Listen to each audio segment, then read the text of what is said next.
भगवान गौतम बुद्धांचा भगवान बुद्धाचा। अरे कोई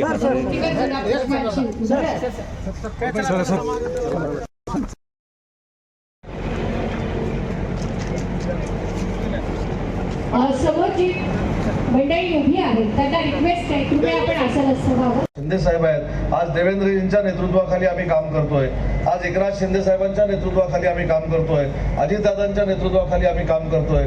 पण काम करत असताना जनसामान्यांचं हित आणि सगळ्या जाती ज्यांच्या संघटनेच्या निमित्तानं हा कार्यक्रम होतोय ते माझे मित्र मिलिंदजी थोरात, व्यासपीठावर उपस्थित असलेले नंदकिशोरजी, सुभाषजी, सिद्धार्थजी, बुद्धिस्ट इंडस्ट्रियल मॅन्युफॅक्चरर्सचे सर्व पदाधिकारी आणि मोठ्या संख्येनं उपस्थित बंधू आणि भगिनींनो, मी सर्वप्रथम आपल्या जिल्ह्याचे पालकमंत्री संजय शिरसाट साहेबांना मनापासून धन्यवाद देतो आणि मिलिंदजींना देखील मनापासून धन्यवाद देतो की आज या ऐतिहासिक सोहळ्याचा साक्षीदार होण्याची संधी त्यांनी मला दिली।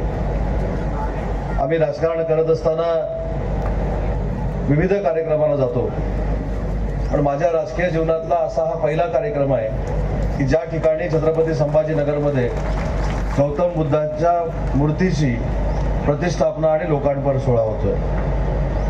आज गौतम बुद्धांची मूर्ती आपल्या सकट सगळ्यांना दर्शन देणार आहे। मला आताच पत्रकारांनी विचारलं तुम्ही इथे येण्याचं कारण काय। खऱ्या अर्थानं या देशाला या जगाला अहिंसेचा संदेश देणारे गौतम बुद्ध होते। स्वतःच्या घरामध्ये देखील राजसत्ता असताना जनतेचं दुःख समजून घेतल्यानंतर जनतेमध्ये समरस होऊन जनतेला न्याय देणारी एक व्यक्ती त्या काळामध्ये आपल्या देशामध्ये निर्माण झाली। आपल्या सगळ्यांचं भाग्य आहे, तुमचं आमचं सगळ्यांचं भाग्य आहे। आणि अशा पवित्र मूर्तीची प्रतिष्ठापना करण्याची संधी आणि त्याला उपस्थित राहण्याची संधी माझ्यासारख्या कार्यकर्त्याला मिळाली। आज आम्ही ज्यावेळी चर्चा करत होतो, मला खरं तर Buddhist industrial manufacturers and traders असोसिएशनचे मनापासून कौतुक करायचं आहे, मनापासून त्यांना धन्यवाद द्यायचे आहे की एखादं मिशन घेऊन जर आपण कामाला लागलो तर आंतरराष्ट्रीय विमानतळाच्या परिसरामध्ये देखील गौतम बुद्धांच्या मूर्तीची प्रतिष्ठापना आपण करू शकतो हे देशात जर पहिलं कोणी दाखवलं असेल तर ते बुद्धिस्ट इंडस्ट्रियल मॅन्युफॅक्चर असोसिएशननं दाखवलं।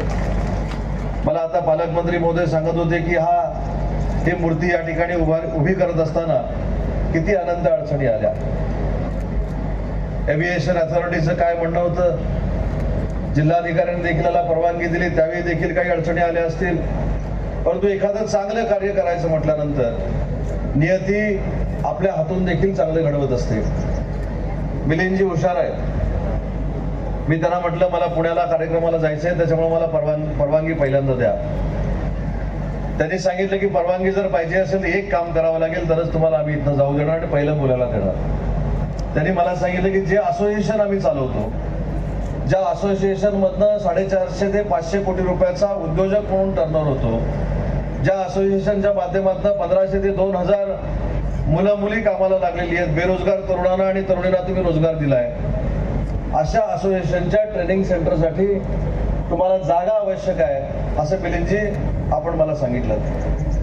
आज संजयजी या जिल्ह्याचे पालकमंत्री आहेत, त्यांच्या समोर मी तुम्हाला शब्द देतो, ज्या पवित्र ठिकाणी तुम्ही मला बोलवलेलं आहात, ज्या पवित्र ठिकाणी येऊन गौतम बुद्धांच्या मूर्तीची प्रतिष्ठापना करण्याची संधी माझ्यासारख्या कार्यकर्त्याला मिळाली, तिथं तुम्ही मागणी काय केली तर या असोसिएशन मार्फत ट्रेनिंग सेंटर तुम्हाला चालवायचं आहे। तातडीनं तुमच्यासोबत बैठक घेऊन तुम्हाला जी आवश्यक जागा आहे ती देखील देण्याची भूमिका उद्योग विभागामार्फत नक्की घेतली जाईल, हाच शब्द या कार्यक्रमाच्या निमित्तानं मी आपल्याला देतो। आजचं राजकारण जर आपण बघितलं ते एकामेकावर टीका करणं, एकामेकाची बदनामी करणं, जर कोण चांगलं एकत्र असतील तर त्यांना कशा पद्धतीनं दूर करायचं अशा पद्धतीचं राजकारण चालू असताना खऱ्या अर्थानं जे इतकं बदनामीकारक आणि घाणेरड राजकारण करतायत त्यांना देखील कधीतरी या गौतम बुद्धांच्या मूर्तीसमोर येऊन नतमस्तक व्हावं अशी माझी त्यांना सूचना आहे.